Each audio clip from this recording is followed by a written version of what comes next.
Sister ಯಾರು? ನಮಸ್ಕಾರ. ನಾನು ಪ್ರೀತಮ್ ಅಂತ, ಖುಷಿ ಕ್ಲಾಸ್ಮೇಟ್. ನೆನೆ ಸಾಯಂಕಾಲ ಡ್ರಾಪ್ ಮಾಡ್ದಲ್ಲ. ಖುಷಿ ಮಲಗಿದಾಳೆ, ಎಬ್ಬಿಸ್ತೀನಿ. ಬೇಡ ಬೇಡ ಬೇಡ ಬೇಡ, ಪಾಪ ಅವ್ರು ಮಲಗಿರ್ತಾರೆ, ಪಾಪ ಡಿಸ್ಟರ್ಬ್ ಮಾಡೋದು ಯಾಕೆ? ರೋಡ್ ತುಂಬಾ ಕನ್ಫ್ಯೂಸ್ ಆಗೋಯ್ತು. ಅಕ್ಕಪಕ್ಕದ ಮನೆಗೆಲ್ಲ ಹೋಗಿ ಕನ್ನಡದವ್ರ ಮನೆ ಯಾವುದು ಕನ್ನಡದವ್ರ ಮನೆ ಯಾವುದು ಅಂತ ಕೇಳಿದೆ. ಅವ್ರು ಇದು ಅಂತ ತೋರಿಸಿದ್ರು, ಇಲ್ಲಿಗೆ ಬಂದೆ. ನೆನ್ನೆ ಆ ಗಲ್ಲಿ ಹತ್ರ ಬಿಟ್ನಲ್ಲ, ಅದಕ್ಕೆ ಕನ್ಫ್ಯೂಸ್ ಆಗೋಯ್ತು. ಬನ್ನಿ ಕೂತ್ಕೊಳ್ಳಿ. ಬನ್ನಿ ಸಿಸ್ಟರ್, ಮನೆ ಪೇಂಟಿಂಗ್ ತುಂಬಾ ಚೆನ್ನಾಗಿದೆ, ಕಲರ್ ಕಲರ್ ಆಗಿ. ಆಮೇಲೆ ಖುಷಿ ಹೇಳ್ತಿದ್ಲು ನೀವು ತುಂಬಾ ಚೆನ್ನಾಗಿ ಮಸಾಲೆ ವಡೆ ಮಾಡ್ತೀರಂತೆ.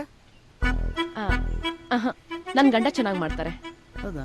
ಮೋಸ್ಟ್ಲಿ ಮಸಾಲೆ ದೋಸೆ ಇರಬೇಕು. ಇಲ್ಲ, ಅದನ್ನು ನನ್ ಗಂಡನೇ ಚೆನ್ನಾಗಿ ಮಾಡ್ತಾರೆ. ಹೌದಾ?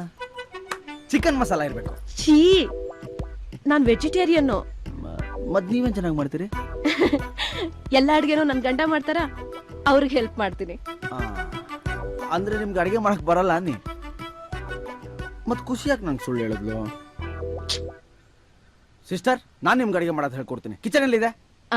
ಅಡಿಗೆ ಮನೆ ಲೆಫ್ಟ್ ಸೈಡ್. ಹೆಣ್ಣಾಗ ಅಡಿಗೆ ಮಾಡಕ್ ಬರಲ್ಲ ಅಂತೀರ. ಬನ್ನಿ ಸಿಸ್ಟರ್, ನಾನು ಹೇಳ್ಕೊಡ್ತೀನಿ. ಬನ್ನಿ.